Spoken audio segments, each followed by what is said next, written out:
स्वागत है आपके अपने चैनल इकोन डिकोडिंग में। आज हम करने जा रहे हैं पीजीटी एंड असिस्टेंट प्रोफेसर का मॉक टेस्ट। और ये मॉक टेस्ट जो है, इसमें क्वेश्चन जो फ्रेम किए गए हैं वो खुद से किए गए हैं, ना कि बुकलेट से उठा लिया गया। ऐसा कुछ नहीं हो, क्वेश्चन को बनाया गया है। प्रीवियस ईयर कुछ क्वेश्चन हो सकते हैं, लेकिन मोस्टली क्वेश्चन ऐसा फ्रेम किया जा रहा है कि जैसे क्वेश्चन पूछे जाते हैं उस प्रकार का क्वेश्चन इसमें देखने को आपको मिलेंगे। आप चैनल के साथ जुड़िए और क्वेश्चन को सॉल्व करते हुए चलिए, आपकी तैयारी बेहतर होती रहेगी। अब जब तक एग्जाम नहीं होता तब तक इस पर टेस्ट सीरीज ये चलती रहेगी। जो हमारा फर्स्ट क्वेश्चन है वो हमारा क्या है, takeoff of stage in economy means. कह रहा है कि अर्थव्यवस्था में टेकऑफ का अर्थ क्या है। जो हमारा टेकऑफ है, जैसे रोस्टो का स्टेज पढ़ेगा तो रोस्टो में 5 स्टेज है। फर्स्ट है, सेकंड है, थर्ड है, फोर्थ है, फिफ्थ है। जो फर्स्ट स्टेज होता है वो प्रिमिटिव स्टेज होता है, और सेकंड स्टेज जो होता है वो हमारा होता है प्री टेक ऑफ, और थर्ड स्टेज जो होता है ये होता है टेक ऑफ। ये क्या होता है, टेक ऑफ। टेक ऑफ ये क्या होता है, ड्राइव टू मेच्योरिटी। ये क्या होता है, हाई मास कंजप्शन। अब इस स्टेज में क्या होता है, जो हमारी इकोनॉमी होती है ये एक गांव की तरीके पाई जाती है, जहाँ पर गांव में मतलब कोई डेवलपमेंट नहीं होता, बस गांव चलता रहता है, खेती बाड़ी ये सब छोटी छोटी मूलभूत आवश्यकताओं से चलती रहती है। इसमें क्या होता है, थोड़ा बहुत डेवलपमेंट हो जाता है, जिसमें पशुपालन होने लगता है थोड़ा बहुत। फिर इसमें कुछ कुछ चीज़ें ट्रैक्टर वैक्टर ये सब चीज़ें डेवलप होने लगती हैं। इसमें जीएनपी का कुछ परसेंट, जीएनपी का 5% इसमें इन्वेस्टमेंट भी होने लगता है। ठीक, तो यहाँ पर टेक्नोलॉजी इंप्रूवमेंट होना शुरू हो जाता है। और थर्ड अवस्था जो होती है, यहाँ क्या 5 से लेकर 10% तक इन्वेस्टमेंट होने लगता है। और फोर्थ अवस्था में क्या होता है, जीएनपी का 10 से लेकर 20% तक इन्वेस्टमेंट होने लगता है। किसमें, फोर्थ अवस्था में। और थर्ड स्टेज क्या है, इस स्टेज में क्या होती है, इकोनॉमी जो होती है हमारी, इकोनॉमी मतलब अर्थव्यवस्था। अर्थव्यवस्था आल कंट्रोल को खो देती है, सभी कंट्रोल को रिमूव कर देती है, क्योंकि यह टेक ऑफ है। टेक ऑफ मतलब उड़ान की अवस्था। उड़ान की अवस्था क्या हुआ कि सभी नियंत्रण हट जाते हैं। जैसे मान लीजिए कोई फाइटर प्लेन है, ये क्या है, प्लेन है। तो इस हवाई जहाज को जब उड़ना हुआ, कोई भी हवाई जहाज हुआ, तो क्या हुआ, जमीन से उठने के लिए क्या हुआ था, सभी कंट्रोल को जब जमीन से खो देगी, जब ग्रेविटी लॉस कर देगी सब कुछ, तभी तो ऊपर जा पाएगी ऐसे। तो टेकऑफ की अवस्था में क्या होते हैं, सभी बैरियर्स रिमूव रिमूव हो जाते हैं, ऑल कंट्रोल्स आर रिमूव्ड। ठीक है, तो ऑप्शन नंबर डी सही है। देखिए कितना बेहतर क्वेश्चन है। सेकंड नंबर क्वेश्चन है, इसमें अरेंज करने के लिए दिया गया है,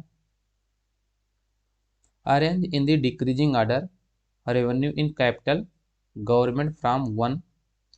कह रहा है जो 1 रुपीज़ का, जैसे गवर्नमेंट जो, ये बोला जा रहा है कि 1 रुपीज़, यदि 1 रुपीज़ का बंटवारा करती है गवर्नमेंट, तो कितना कितना पैसा किसको किसको जाएगा, उसको क्या करना है, डिक्रीजिंग ऑर्डर में। डिक्रीजिंग ऑर्डर मतलब पहले सबसे ज़्यादा को लिखना है, फिर सबसे कम को लिखना है। ठीक, फिर यहाँ क्या बोला गया है, कह रहा है कि केंद्र सरकार, सेंट्रल गवर्नमेंट क्या करती है, रेवेन्यू रिसीव मतलब राजस्व की प्राप्ति। जब राजस्व की प्राप्ति होती है तो सबसे ज़्यादा पैसा कहाँ से आता है, तो सबसे ज़्यादा पैसा जो आता है गवर्नमेंट के पास, देखिए ये 2024 का डाटा लिया गया, बजट 2024 का लिए है। और बजट 2024 के अनुसार जो सबसे ज़्यादा पैसा आता है वो बारोइंग एंड लाइबिलिटी से आता है। गवर्नमेंट सबसे ज़्यादा उधार लेती है, सबसे ज़्यादा पैसा वहाँ से आता है। फिर इनकम टैक्स से आता है, फिर जीएसटी से आता है। कुछ लोग कहेंगे सर जीएसटी पहले आना चाहिए, इनकम टैक्स तो बाद में आना चाहिए। 2023 के बजट में जीएसटी आ गई थी, लेकिन यहाँ पर इनकम टैक्स आया। 24 में क्या है, इनकम टैक्स से ज़्यादा पैसा है, जीएसटी से कम आएगा। तो income tax, GST, corporation tax, corporation tax, non tax revenue, union excise duty और कस्टम। अब सबका परसेंटेज देख लेते हैं कलर चेंज करके, कितना कितना परसेंट किससे किससे आता है। ये कलर कर लेते हैं ब्लू, हाँ ठीक है। देखिए 27% किससे आता है, बारोइंग से आता है। 27% किससे आएगा, बारोइंग एंड लाइबिलिटी से आएगा। और इनकम टैक्स से आएगा कितना, 19%। मतलब 19 पैसा आएगा। मान लीजिए हम 1 रुपये में बंटवारा करें तो 27 पैसा कहाँ से आएगा, बारोइंग एंड लाइबिलिटी से आएगा। और 19 पैसा कहाँ से आएगा, इनकम टैक्स से आएगा। और 18 पैसा कहाँ से आएगा, जीएसटी से आएगा। ठीक, और कारपोरेशन टैक्स से कितना आएगा, 17 पैसा आएगा। नॉन टैक्स रेवेन्यू से कितना आएगा, 9% आएगा। और वहीं बात करें यूनियन एक्साइज ड्यूटी की, तो इससे कितना आएगा, इससे आएगा 5%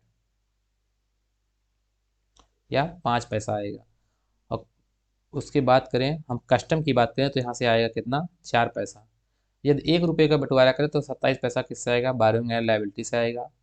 और इनकम टैक्स से कितना आएगा, 19 पैसा आएगा। जीएसटी से 18 पैसा आएगा। कारपोरेशन टैक्स से 17 आएगा। और नॉन टैक्स रेवेन्यू से 9% आएगा। यूनियन एक्साइज ड्यूटी से 5%, 5 पैसा आएगा। कस्टम से कितना, 4 पैसा आएगा। तो ये क्रम याद होना चाहिए, ठीक।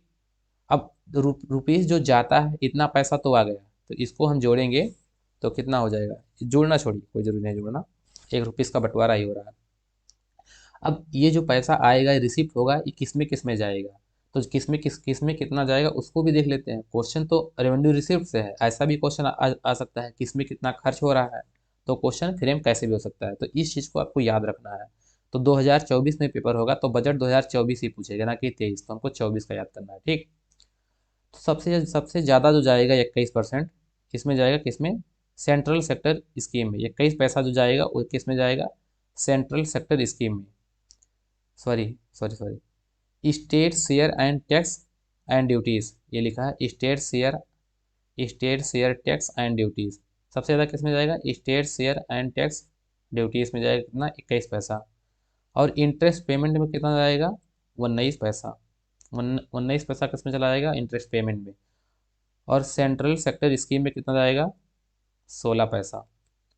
Finance commission and other transfer, finance commission and other transfer, finance commission जो होती है वो अदर ट्रांसफ़र इधर उधर कुछ पैसा करती है, तो उसमें कितना जाएगा, 9% जाएगा।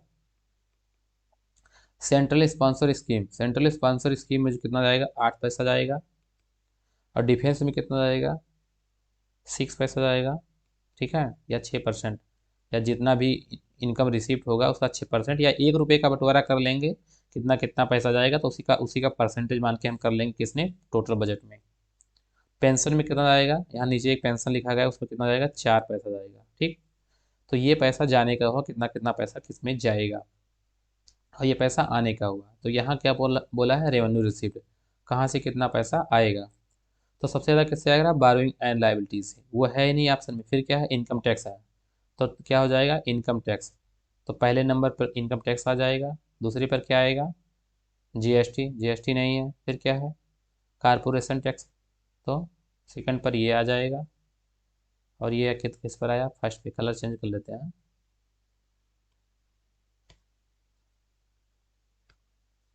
ठीक है। थर्ड पे कौन आएगा, थर्ड पे क्या हुआ, नॉन टैक्स रेवेन्यू या नॉन डेब्ट कैपिटल रिसीप्ट, ये है, तो थर्ड पे ये आएगा। फोर्थ में कौन आया, union excise duty, union excise duty fourth पे रख दो। तो क्या हो जाएगा, 3, जैसे इससे मिलाएंगे, ये क्रम हो गया। सबसे ज़्यादा किससे आ रहा है, इनकम टैक्स, तो 3 1 4 2, 3 1 4 2, ऐसा ऑप्शन देखना, 3 1 4 2 का ऑप्शन है या नहीं। 3 1, ठीक है, 3 1 तक है ऐसा, यहाँ 4 2 ऐसा होना चाहिए। तो ये जो लिया गया होगा, ये लिया गया किससे, 23 से लिया गया क्वेश्चन, जबकि अब क्वेश्चन आएगा 24 से आएगा। 3 1 4 2, ये सही होगा, ये ऑप्शन सही हो जाएगा, 3 1 4 2, ठीक है।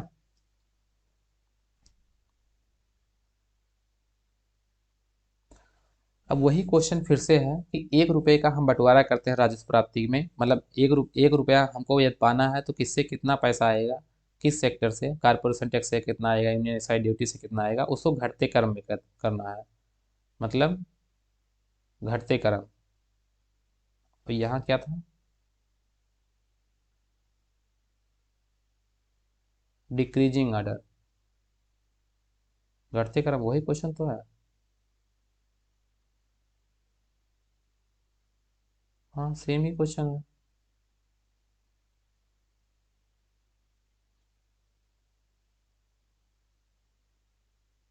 ठीक है, ये सेम क्वेश्चन रिपीट हुआ है, कोई दिक्कत नहीं, आगे चलते हैं। कह रहा physical deficit target allow for state are, राज्यों के लिए राजकोषीय घाटा लक्ष्य अनुमान क्या है। तो राज्यों के लिए जो राजकोषीय घाटा का अनुमान है वो कितना है, 3.5%। ये बोला था कि FRBM एक्ट, FRBM कितने में आया था? 2003 में आया था क्या? 2003 या 2002 में, इसी के आसपास आया, 2003 में आया है। ये कब आया? 2003 में। इसने रिकमेंड किया क्या? जो फिजिकल डिफिसिट है वो 2009 तक क्या करना है?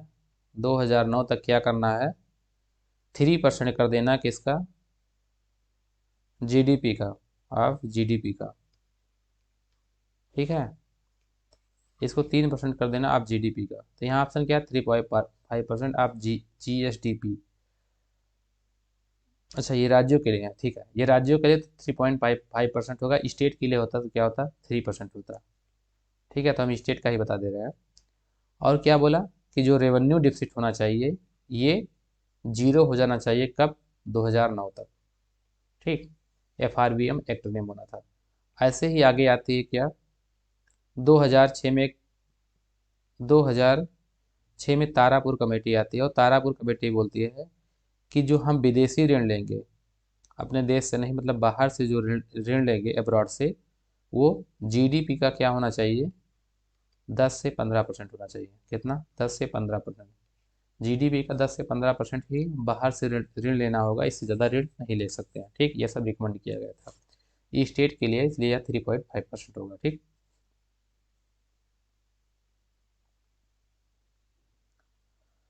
नेक्स्ट क्वेश्चन है, what is percentage of capital investment increment in union budget 2023-24? देखिए, जो 2023-24 में 2023-24 में जो कैपिटल इन्वेस्टमेंट इंक्रीज हुआ है वो 33.4% इंक्रीज हुआ है। तो ऑप्शन नंबर थर्ड सही है। जबकि इस बजट को हम चेंज कर लेंगे 2024 एंड 2025, 2024-25 करेंगे, तो जो कैपिटल एक्सपेंडिचर बढ़ा है वो कितना बढ़ा है? वो 11% बढ़ा है। तो इस डाटा को याद करना, कितना? 11%। ये 33% अब नहीं याद रखना है। ठीक, आप कितना याद रखना है? 11%।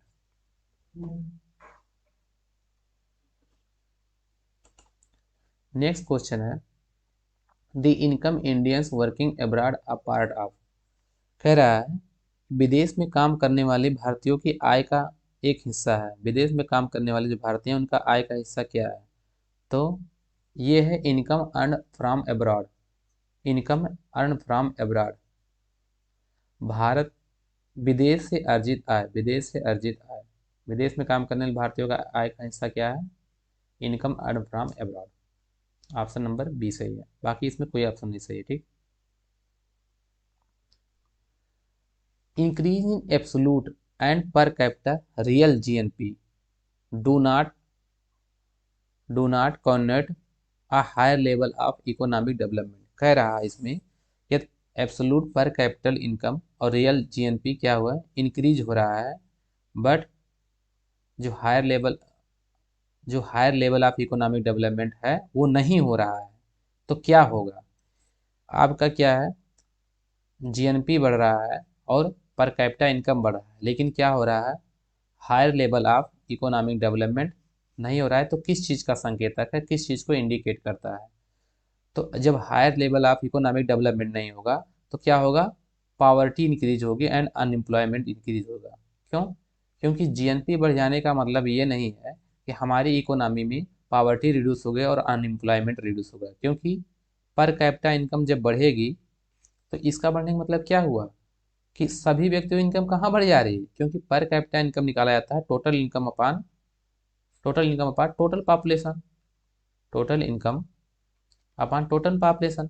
अब मान लीजिए कि अंबानी और अडानी की इनकम क्या है? बहुत ज़्यादा है, तो उन्हीं की इनकम और टोटल पॉपुलेशन रख दे तो PCI हमारी निकल गई। लो, PCI हमारी आ गई। तो हमारी इनकम थोड़ी ना बढ़ी, इन लोग की इनकम के कारण हमारी इनकम निकल के आ गई कि हमारा PCI ज़्यादा है। तो PCI ज़्यादा होने का कोई मतलब नहीं हुआ कि क्या नाम है, इससे पावर्टी और अनएम्प्लॉयमेंट रिड्यूस होगा, कभी नहीं। जब तक इकोनॉमिक डेवलपमेंट नहीं होगा तब तक पावर्टी और अनएम्प्लॉयमेंट रिड्यूस नहीं होगा। तो इकोनॉमिक डेवलपमेंट से क्या होगा? पावर्टी और अनएम्प्लॉयमेंट मतलब क्या होता है? रिड्यूस होता है। ये सबसे इकोनॉमिक डेवलपमेंट होना चाहिए। डेवलपमेंट से क्या होगा? गरीबों का उद्धार होगा, ना कि PCI से। तो क्या कह रहा है कि हायर लेवल ऑफ डेवलपमेंट, कह रहा है कैन नॉट, मतलब यहाँ सॉरी, डू नॉट मतलब ये सब होने के बाद इसमें do not can not a high level of economic development. तो ये किस चीज़ का संकेतक है? तो पॉवर्टी एंड अनएम्प्लॉयमेंट इंक्रीज, इस चीज़ का है। ठीक, यहाँ देख लेते हैं। कह रहा है आर्थिक विकास के उच्च स्तर का संकेतक नहीं है। कह रहा है कि यह पूर्ण और प्रति व्यक्ति वास्तविक जीएनपी में वृद्धि आर्थिक विकास के उच्च स्तर का संकेतक नहीं देती है यदि गरीबी और बेरोजगारी दर बढ़ती है। यदि गरीबी और बेरोजगारी दर बढ़ती है तो पर कैपिटल इनकम और जीएनपी में वृद्धि आर्थिक विकास के उच्च स्तर का संकेतक नहीं है। कह रहा है कि यदि जीएनपी और पीसीआई बढ़े तो ये और उसके साथ साथ गरीबी और बेरोजगारी बढ़ती है तो इकोनॉमिक जो डेवलपमेंट है उसका ये इंडिकेटर नहीं है। इकोनॉमिक डेवलपमेंट का इंडिकेटर क्या है? कि जब गरीबी और बेरोजगारी घटे। This system of issuing and monetary of money in market in now. कह रहा है कौन सा सिस्टम इशू करता है बाजार में धन जारी करने और निगरानी करने की प्रणाली को क्या कहा जाता है? तो मिनिमम रिजर्व सिस्टम कहा जाता है। 1 ई कब आया? 1957 में आया। मिनिमम रिजर्व सिस्टम कब आया? 1957 में आया। इसके पहले प्रोपोर्शनल फिक्स्ड तमाम चीज़ें थी, लेकिन अभी जो चल रहा है वो मिनिमम रिजर्व सिस्टम चल रहा है जो 1957 से चल रहा है। ठीक, इसमें मिनिमम रिजर्व सिस्टम का मतलब हुआ कि 200 करोड़ क्या रख दिया गया है इसमें? फॉरेन सिक्योरिटी रख दी गई। ठीक, या रिजर्व सिक्योरिटी रख दी। ठीक, अब इसमें क्या है? 115 करोड़ गोल्ड है एंड 85 करोड़ क्या है? फॉरेन सिक्योरिटी है। 85 करोड़ क्या है? एसेट्स है, फॉरेन एसेट्स। ठीक, अभी अब अब इसी बेस पर क्या है, हम कितना भी पैसा जारी कर सकते हैं इकोनॉमी में। ठीक, तो इसको क्या बोलते हैं? Minimum reserve system. कि इस मिनिमम वैल्यू को रखकर हम कितना भी पैसा जारी कर। पहले क्या था? प्रपोर्शनल था।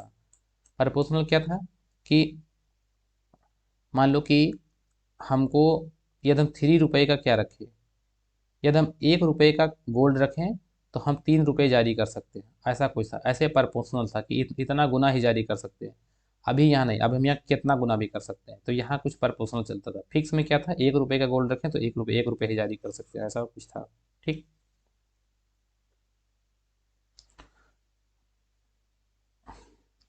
Which of the following does not grant of any tax rebate. कह रहा निम्नलिखित में से कौन सा कोई कोई कर छूट नहीं देता। इसमें कौन सा ऐसा ऐसा ये है योजना जो कोई कर छूट नहीं होता? उसमें आप पैसा लगाएं, कुछ खरीदें खरीदें तो, लेकिन वो कोई आपको टैक्स रिबेट, टैक्स में कोई छूट नहीं देगा। तो क्या है? इंदिरा विकास पत्र जो है वो टैक्स में कोई रिबेट छूट नहीं देता। तो ऑप्शन नंबर बी सही है, या ऑप्शन नंबर सेकंड सही है।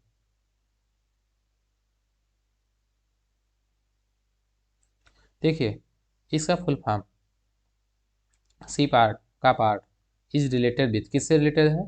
तो ये है assisting and evaluating rural welfare programme. Option number A सही है। देखिए, का पार्ट वाज, इसको का पार्ट्स वाज फार्मेड कब? 1986। वाज फार्मेड 1986, 1986 में ये फार्मेड किया गया, बनाया गया। किस लिए? इसका फुल फॉर्म क्या है? Council for advancement of people action and rural technology. क्या है? Council for advancement of people action and rural technology, ये याद होना चाहिए इसका फुल फॉर्म। ये मेजर ये major promoted of rural development assisting and evaluating organisation.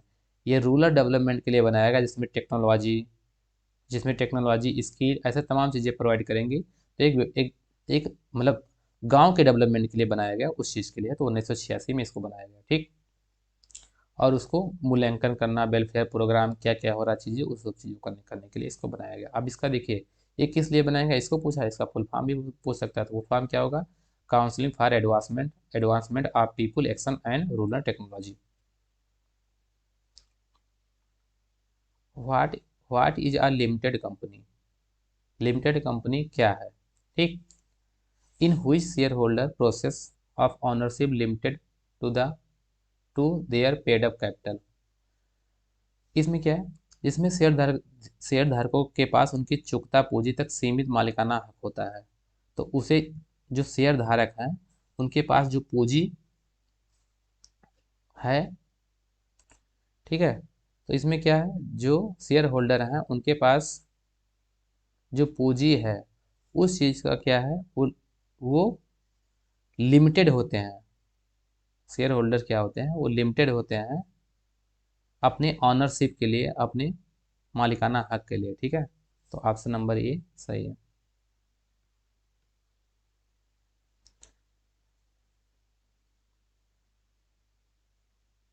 ये लिमिटेड कंपनी का मतलब रजिस्टर्ड कंपनी नहीं होता है, रजिस्टर्ड कंपनी सब होती है।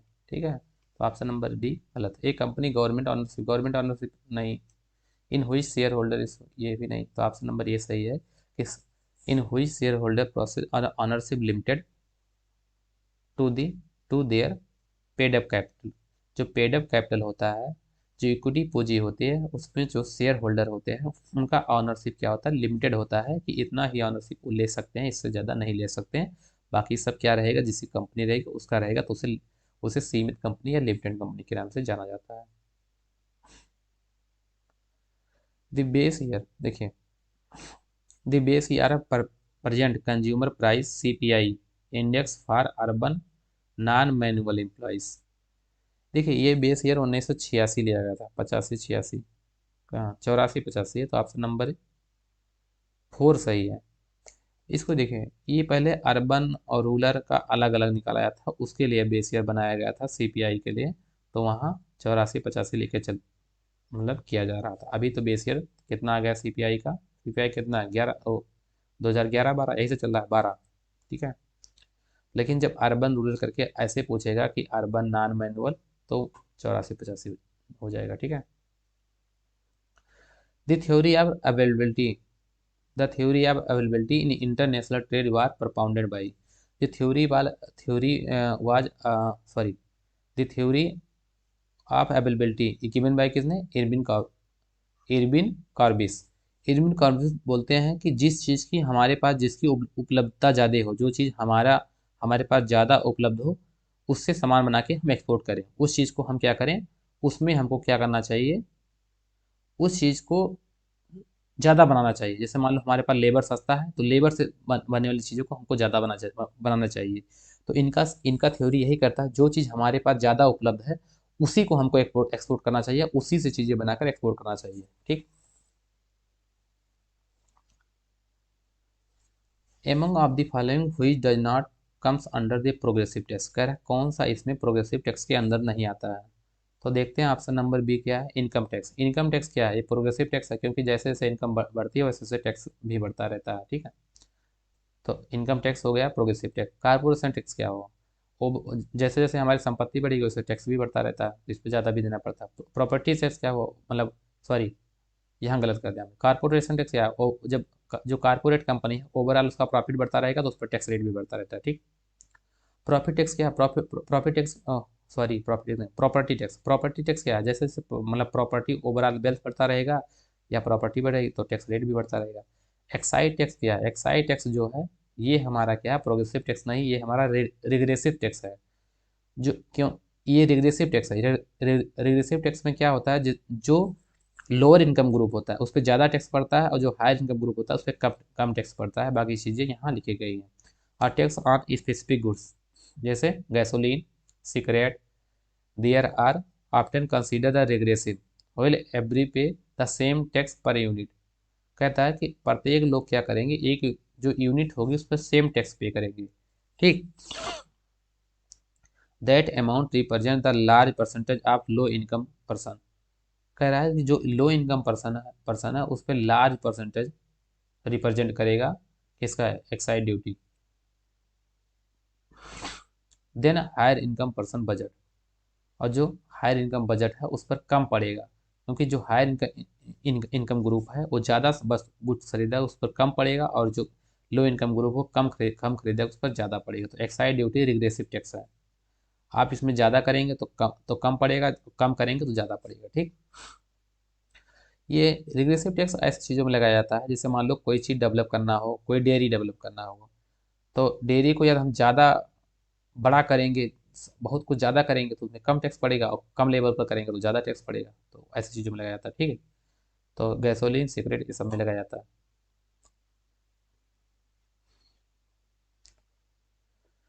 दी ब्लू रेवलेशन इज रिलेटेड, जो ब्लू रेवलेशन है, नीली क्रांति किससे संबंधित है? तो नीली क्रांति मछली पालन से है, एक्वाकल्चर।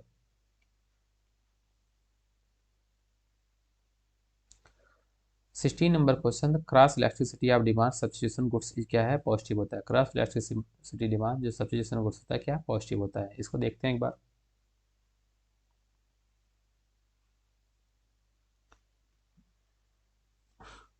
यहाँ गुड्स वाई है और यहाँ गुड्स एक्स है।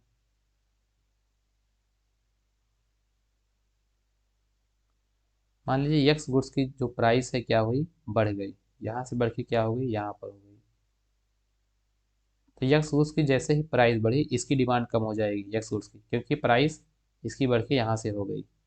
तो वाई, सॉरी, वाई गुड्स की प्राइस यहाँ से बढ़कर यहाँ हो गई। पहले प्राइस यहाँ थी, अब यहाँ पर हो गई।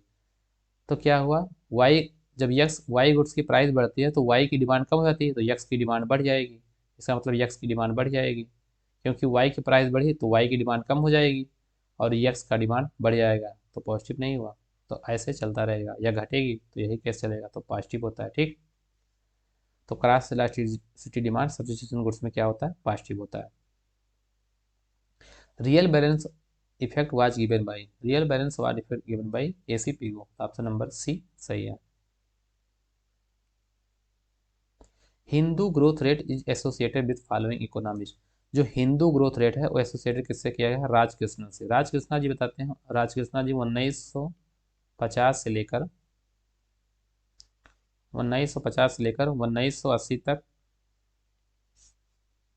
ग्रोथ रेट निकालते हैं किसका? जीडीपी का, average growth rate, average growth rate किसका? ऑफ जीडीपी,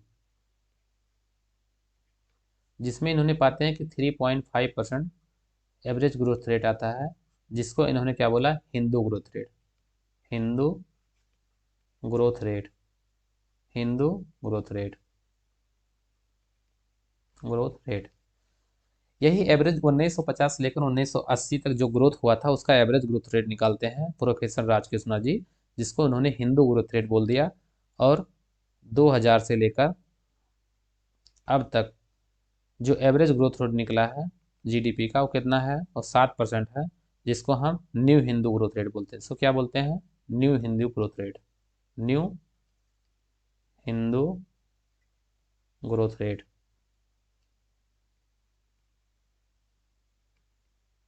ठीक।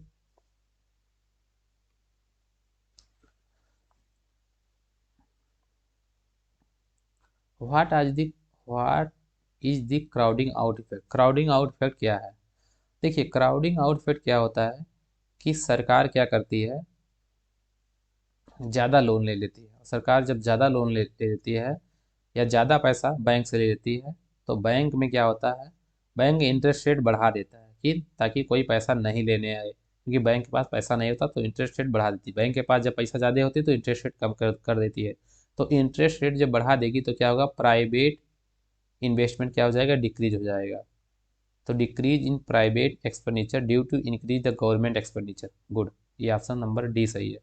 क्या होता है कि गवर्नमेंट अपना एक्सपेंडिचर करने के लिए ज़्यादा पैसा बैंक से ले लेती है, तो इंक्रीज इन गवर्नमेंट एक्सपेंडिचर बढ़ जाता है। और गवर्नमेंट एक्सपेंडिचर बढ़ेगा तो पैसा कहाँ से आएगा? बैंक से लेगी, अदर चीज़ों से लेगी और कंपनियों से लेगी। तो उससे क्या होगा कि इंटरेस्ट रेट बढ़ जाएगा, और जैसे इंटरेस्ट बढ़ेगा प्राइवेट इन्वेस्टमेंट क्या हो जाएगा? डिक्रीज हो जाएगा, गिर जाएगा। तो decrease in private expenditure due to increase in government expenditure, government expenditure के इंक्रीज होने से प्राइवेट एक्सपेंडिचर डिक्रीज हो जाता है। ठीक है, या प्राइवेट इन्वेस्टमेंट कम हो जाता है। तो उससे क्या होगा? उसे हम क्राउडिंग आउट इफेक्ट बोलते हैं। In which plan concept of inclusive development was used? कह रहा है कि किस प्लान में इंक्लूसिव डेवलपमेंट यूज किया गया था? तो वो था हमारा 2000, sorry, 11th 5 year plan. 11th 5 year plan में क्या हुआ? इंक्लूसिव डेवलपमेंट का यूज किया गया। जबकि इंक्लूसिव एंड फास्टर डेवलपमेंट होता है, यही क्या होता? Faster. Inclusive and faster development होता, तो ये कौन सा 5 ईयर प्लान होता है? ये 12th 5 ईयर प्लान हो जाता, 12th 5 ईयर प्लान हो जाता है। जबकि इंक्लूसिव डेवलपमेंट ये आएगा तो 11th 5 ईयर प्लान, जबकि इंक्लूसिव एंड फास्टर डेवलपमेंट आएगा तो 12th 5 ईयर प्लान आ जाएगा। ठीक, तो आज यहीं तक करते हैं, 20 क्वेश्चन कर लिए, आगे फिर कल 20 क्वेश्चन करते चलेंगे। और जैसे जैसे आप लोग इसमें वीडियो को देखेंगे और कमेंट करेंगे, उस वजह से हम और ज़्यादा क्वेश्चन एक वीडियो में करने की कोशिश करेंगे।